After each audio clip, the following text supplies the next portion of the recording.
جی بسم اللہ الرحمن الرحیم.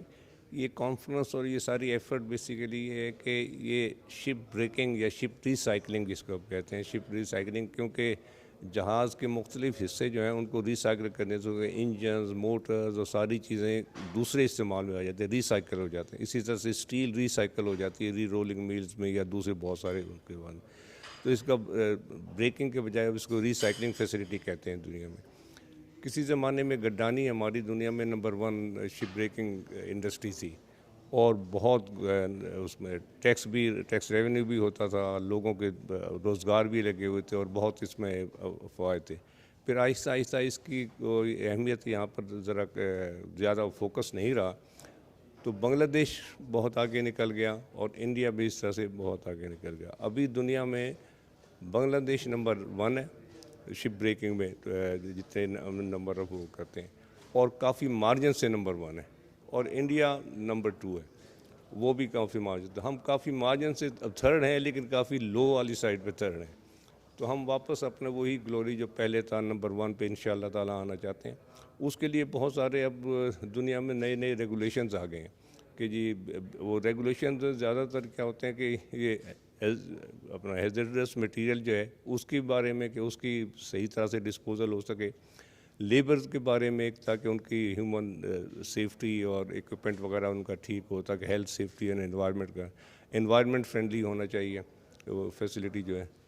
تو ان سے انوائرمنٹ سیفٹی انوائرمنٹلی اس کو ساؤنڈ ہونا چاہیے کہ انوائرمنٹ کو خراب نہ کرے.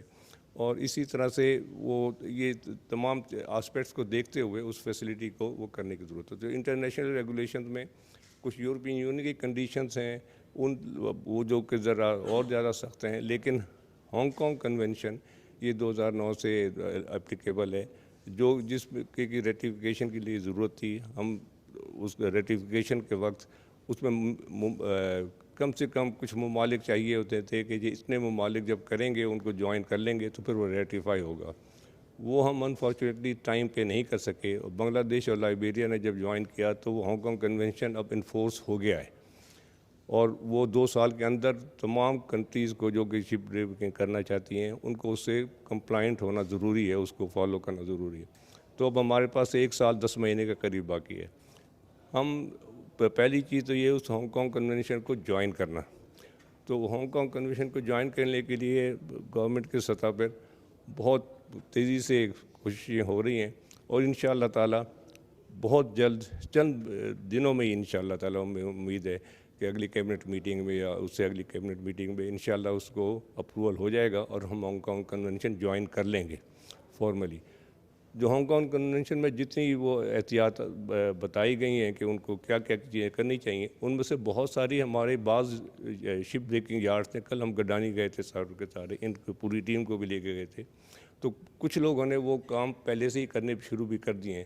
تو انشاءاللہ یہ جو ٹائم لیمٹ ہے 1 سال، اب یہ 2 سال ٹوٹل تھی، جون سے لے کے اگلے 2 سال تک، تو اس میں انشاءاللہ تعالیٰ ہم اس کو پورا کر لیں گے. بنگلہ دیش نے اس کو 3-4 سال لگائے تھے، اور اس ساری چیز کے لیے بہت ساری ٹریننگ کی ضرورت ہے. مینجمنٹ کے لیول پہ ٹریننگ، لیبر کی ٹریننگ، جو فیسلٹیز ہیں فیسلٹیز کو ارینج کرنا، کس طرح سے ارینج ہوگا، کہاں پر کیا چیز ہونا چاہیے، اس کا لے آؤٹ وغیرہ، اس سارے کے لیے یہ آئی ایم او سے بنگلہ دیش نے بھی یہی کیا تھا. اس کو سینسرک کا ایک اپنا پروجیکٹ کہتے ہیں، sound and environmental friendly ship recycling facility.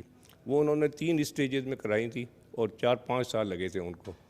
اور انہوں نے وہ ماڈل یہ تھا کہ آئی ایم او جو ہے انٹرنیشنل میری ٹائم آرگنائزیشن، ان لوگوں نے ایگزیکیوٹ کیا تھا اس پلان کو، اور ناروے اور دوسری ایمبیسیز نے ان کو فنڈ کیا تھا. تو تقریباً اسی پیٹرن پہ ہم یہ کام کرنا چاہ رہے ہیں. آئی ایم او والوں کو انگیج کیا. آئی ایم او والے ماشاءاللہ ابھی آئے ہوئے پچھلے 3 دن سے ہمارے ساتھ ہیں، اور اس میں بڑی اچھی پروگریس ہوئی ہے. وہ ابھی یہ ٹریننگ کا سیشن چل رہا ہے، یہ بھی اسی طرح سے. ناروے کے ایمبیسی سے ہم نے کانٹیکٹ کیا ہوا ہے. ناروے کے ایمبیسڈر سے اسلام آباد میں بھی میری میٹنگ ہوئی تھی. وہ فورس کمنگ ہے، ہیلپ کرنے کے لیے تیار ہے. اور ناروے کے ایمبیسڈر اتنے انٹرسٹڈ ہیں ماشاءاللہ کہ وہ بھی ہمارے ساتھ آئے ہوئے ہیں. ان 3 دن ہمارے ساتھ ہیں. آج رات تک ہمارے ساتھ ہوں گے، کل صبح واپس جائیں گے. تو انشاءاللہ تعالیٰ جیسے ہی ہم بھی ہانگ کانگ کنونشن کا گورنمنٹ سے کیبنٹ سے اپروول ہو جاتا ہے تو اس پروسیس میں بڑی تیزی سے انشاءاللہ تعالیٰ شروع ہو جائیں گے. اور جب اس میں ہم کمپلائنٹ ہو جائیں گے تو پھر زیادہ شپس جو ہیں ہمارے پاس آنے شروع ہو جائیں گے اور یہ انڈسٹری کافی گرو کرے گی. یہ پہلا اسٹیج ہوگا کہ ہانگ کانگ کنونشن اور اس کے ہم کمپلائنٹ ہو جائیں.